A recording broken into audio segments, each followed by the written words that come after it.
அஸ்ஸலாமு அலைக்கும். அவுது பில்லாஹி மினஷ் ஷைத்தானிர் ரஜீம். பிஸ்மில்லாஹிர் ரஹ்மானிர் ரஹீம். அனைத்து புகழும் அல்லாஹ் ஒருவனுக்கே.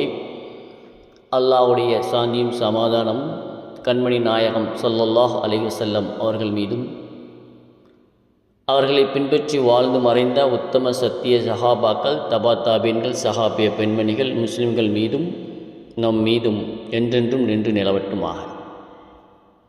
நண்பன், நல்ல நண்பன், கெட்ட நண்பன். ஒருவனை நல்லவனாகவும் தீயவனாகவும் மாற்றுவதில் இந்த நட்பு தான் முக்கியமான பங்கு வகிக்கிறது. நல்லொழுக்கமுள்ள ஒரு குடும்பத்தில் பிறந்த ஒருவன் தீய நண்பர்களின் பழக்கத்தினால் ஒழுக்கங்கெட்டவனாக மாறிவிடுகிறான்.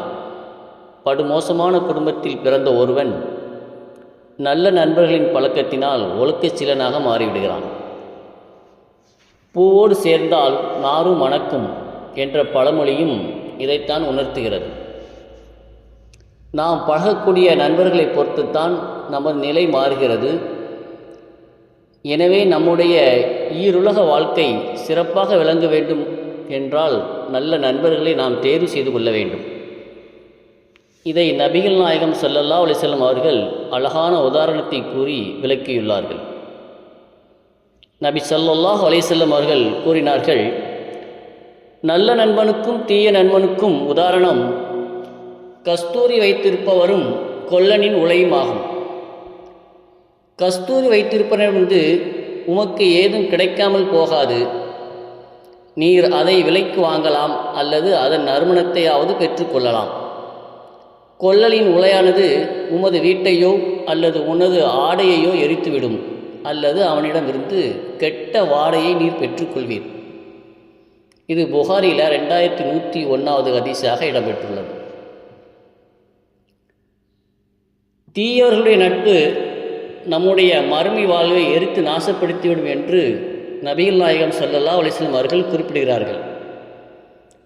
வீணர்களுடைய சகவாசத்தால் மறுமை வாழ்க்கையை தொலைத்தவர்களின் புலம்பல்களை இறைவன் பின்வரும் வசனத்தில் எடுத்துரைக்கிறான். குற்றவாளிகளிடம் உங்களை நரகத்தில் சேர்த்தது எது என்று விசாரிப்பார்கள். நாங்கள் தொழுவோராகவும் ஏழைக்கு உணவளிப்போராகவும் இருக்கவில்லை என்று கூறுவார்கள். வீணில் மூழ்கியோருடன் நாங்கள் மூழ்கி கிடந்தோம் என்று கூறுவார்கள். அத்தியாயம் 74 41 45வது வசனம் வரைக்கும் வீணர்களுடைய சகாசல் மறுமை வாழ்க்கையை தொலைத்தவர்கள் புலமைகளை பற்றி அல்லாஹ் இவ்வாறு கூறுகிறான். நல்ல நண்பன் நம்முடன் இருந்தால் தவறு செய்ய நாம் உட்பட்டாலும் நல்லதை நமக்கு விளக்கி சொல்லி அதில் விளைவிடாமல் நம்மை பாதுகாத்து விடுவான். நட்பு என்பது இந்த உலகத்தில் பல பயன்களை தருவதோடு மறுமையில் பெரும் நன்மையையும் பெற்றுத் தருகிறது. தீமையான காரியங்களின் நண்பனுக்கு ஒத்துப்போகவே கூடாது. ஆனால் இன்றைய நிலைமையில் நண்பர்கள் தீமையை செஞ்சாலும் அதை தட்டி கொடுப்பவர்களாகத்தான் இருக்கிறார்கள். நண்பன் நன்மையான காரியங்களை செய்ய மறந்துவிட்டால் உண்மையான நண்பன் அவனுக்கு அதை நினைவூட்ட வேண்டும். நண்பன் தொலை மறந்துவிட்டால் இதை அவனிடத்தில் தெரியப்படுத்தி அவனை தொலை வைக்க வேண்டும்.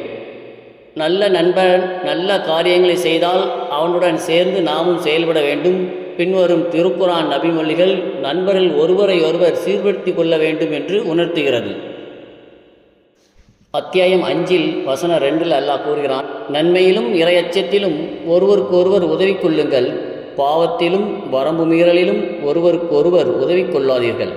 அல்லாஹ்வை அஞ்சுங்கள், அல்லாஹ் கடுமையாக தண்டிப்பவன். நம்பிக்கை கொண்ட ஆண்களும் பெண்களும் ஒருவர் மற்றவருக்கு உற்ற நண்பர்கள். அவர்கள் நன்மையை ஏவுவார்கள், தீமையை தடுப்பார்கள், தொழுகையை நிலைநாட்டுவார்கள், சகாத்தையும் கொடுப்பார்கள், அல்லாஹுக்கும் அவனது தூதருக்கும் கட்டுப்படுவார்கள். அவர்களுக்கே அல்லாஹ் அருள் புரிவான். அல்லாஹ் மிகைத்தவன், ஞானமிக்கவன். அத்தியாயம் 9 வசனம் 71.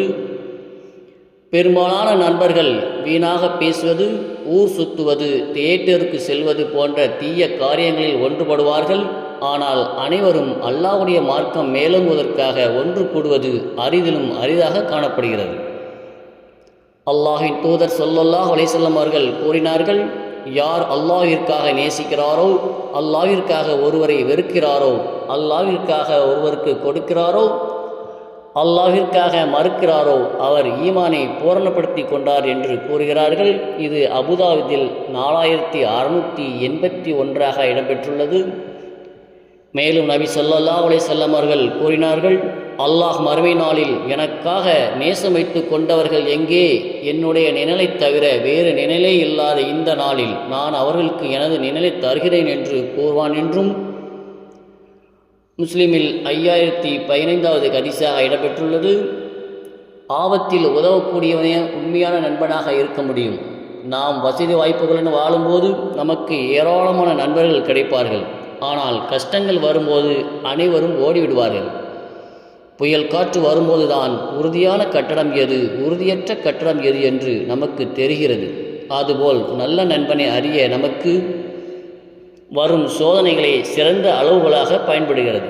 நபி ஸல்லல்லாஹு அலைஹி வஸல்லம் அவர்கள் கூறினார்கள், ஒரு முஸ்லிம் மற்றொரு முஸ்லிமின் சகோதரன் ஆவான். அவனுக்கு அநீதி இழைக்கவும் மாட்டான். அவனை பிறரது அநீதிக்கு ஆளாகுமாறு கைவிட்டு விடவும் மாட்டான். எவர் தன் சகோதரனின் தேவையை நிறைவு செய்வதில் ஈடுபட்டு கொண்டிருக்கிறாரோ அவரது தேவையை நிறைவு செய்வதில் அல்லாஹும் ஈடுபட்டு கொண்டிருக்கிறான். எவர் ஒரு முஸ்லிமின் ஒரு துன்பத்தை நீக்குகின்றாரோ அவரை விட்டு அல்லாஹும் மறுமை நாளில் துன்பங்களில் ஒரு துன்பத்தை நீக்குகிறான். எவர் ஒரு முஸ்லிமின் குறைகளை மறைக்கின்றாரோ அவரது குறைகளை மறுமை நாளில் அல்லாஹும் மறைக்கிறான். நூல் புகாரி 2442.